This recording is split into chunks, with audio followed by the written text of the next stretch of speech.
Hello friends, সর্বাণীর রান্নাঘরে সবাইকে স্বাগত জানাই।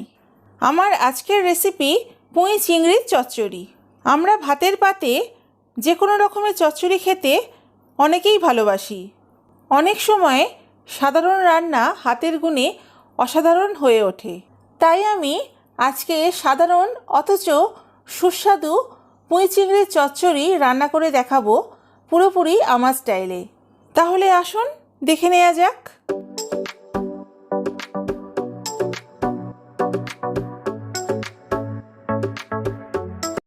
বন্ধুরা, এই রেসিপির জন্য লাগবে পুঁই শাক, যেটা আমি কেটে ধুয়ে পরিষ্কার করে জল ঝরিয়ে রেখেছি।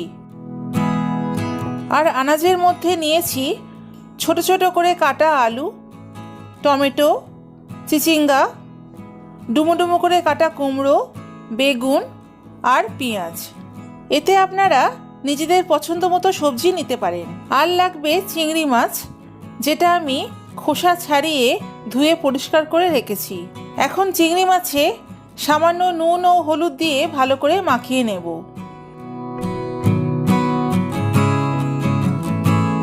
এখন গ্যাসের ফ্লেম মিডিয়ামে রেখে কড়াইতে দিয়ে দেব 2 টেবিল স্পুন সরিষার তেল।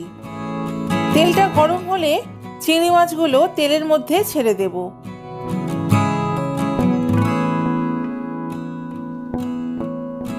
চিংড়ি মাছগুলো বেশি কড়া করে ভাজবো না। বেশি কড়া করে ভাজলে চিংড়ি মাছগুলো রাবারের মতো শক্ত হয়ে যায়। চিংড়ি মাছগুলো তেলের মধ্যে 2 মিনিট নাড়াচাড়া করে তারপর তুলে নেব।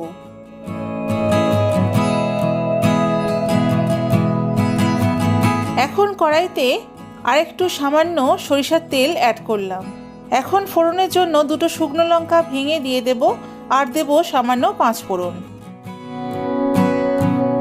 ফোড়ন থেকে যখন ভাজা ভাজা গন্ধ বেরোবে তখন দিয়ে দেব একটা মিডিয়াম সাইজের পেঁয়াজ কুচি। পেঁয়াজটা বেশি কড়া করে ভাজার দরকার নেই। যখন পেঁয়াজের গায়ে হালকা রং ধরবে তখন দিয়ে দেব কেটে রাখা আলুর টুকরোগুলো। আলুগুলোকে অল্প নেড়েচেড়ে দিয়ে দেব বাকি আনাজগুলো। আমি একে একে দিয়ে দেব বেগুন, কুমড়ো ও চিচিঙ্গা। আপনারা এতে নিজেদের পছন্দ মতো আনাজ দিতে পারেন, যেমন ঝিঙে, বরবটি প্রভৃতি।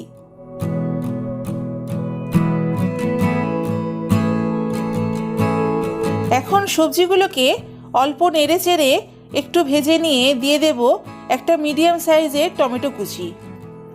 আপনারা টমেটো নাও দিতে পারেন, তবে দিলে খেতে খুবই ভালো লাগে। এই সময়ে দিয়ে দেব স্বাদ অনুযায়ী নুন, 1 টিস্পুন হলুদ গুঁড়ো, 1/2 টিস্পুন লঙ্কার গুঁড়ো। এবার মশলার সাথে সবজিগুলোকে 1 থেকে 1.5 মিনিট কষিয়ে নিয়ে দিয়ে দেব কেটে রাখা পুঁই শাক। এখন কাঁচা অবস্থায় শাকের পরিমাণ অনেকটাই বেশি মনে হচ্ছে, তবে তরকারি সিদ্ধ হলে শাক পরিমাণে অনেকটাই কমে যাবে। শাক সিদ্ধর জন্য এক্সট্রা জল দেওয়ার দরকার নেই। শাক থেকে যে জল বেরোবে তাতেই সবজি সিদ্ধ হয়ে যাবে।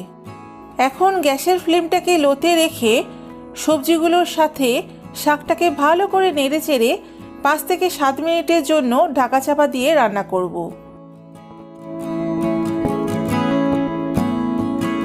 7 মিনিট পর কড়াইয়ের ঢাকাটা খুলে দেব। দেখুন, শাকের পরিমাণটা অনেকটাই কমে গেছে আর সবজিও সিদ্ধ হয়ে গেছে। এবার একটু নেড়েচেড়ে চিংড়ি মাছগুলো সবজির মধ্যে দিয়ে দেব। এই সময়ে গ্যাসের ফ্লেম মিডিয়ামে রাখতে হবে। এখন চিংড়িগুলোকে সবজির সাথে ভালো করে নেড়েচেড়ে দিয়ে দেব 1 টেবিল স্পুন সর্ষে বাটা। আমি এখানে সাদা সর্ষে, কালো সর্ষে, কয়েকটা কাঁচা লঙ্কা ও সামান্য নুন দিয়ে বেটে রেখেছিলাম। এই সর্ষে বাটা তরকারিতে দিয়ে আরও 2 থেকে 3 মিনিট ভালো করে নেড়েচেড়ে রান্না করব। আমার পুঁই চিংড়ির চচ্চড়ি অলমোস্ট রেডি হয়ে গেছে। এই সময় দিয়ে দেব সামান্য একটু চিনি। যেহেতু এটা চচ্চড়ি তাই একটু মিষ্টি দিলে খেতে ভালোই লাগে। আপনারা যদি মিষ্টি পছন্দ না করেন তবে চিনিটা স্কিপ করতে পারেন। যে কোনো চচ্চড়ি মাখা মাখা খেতেই ভালো লাগে। কিছুক্ষণ মিডিয়াম ফ্লেমে চচ্চড়িটাকে নাড়াচাড়া করে যখন দেখব জলটা টেনে গেছে, তখন গ্যাসের ফ্লেমটা অফ করে দেব। ব্যাস রেডি হয়ে গেছে আমার আজকের রেসিপি পুঁই চিংড়ির চচ্চড়ি। তাহলে বন্ধুরা, এই পুঁই চিংড়ির চচ্চড়ি বাড়িতে ঠিক এইভাবে বানিয়ে দুপুরে গরম ভাতের সাথে খেয়ে দেখবেন, ভালোই লাগবে। আর বন্ধুরা, আমার ভিডিওগুলো যদি আপনাদের ভালো লেগে থাকে তাহলে অবশ্যই একটা লাইক করবেন, আর আমার চ্যানেলটিকে প্লিজ সাবস্ক্রাইব ও শেয়ার করবেন। আর আমার আপকামিং ভিডিওর আপডেটের জন্য পাশে থাকা বেল আইকনটি অ্যাক্টিভ করে দেবেন।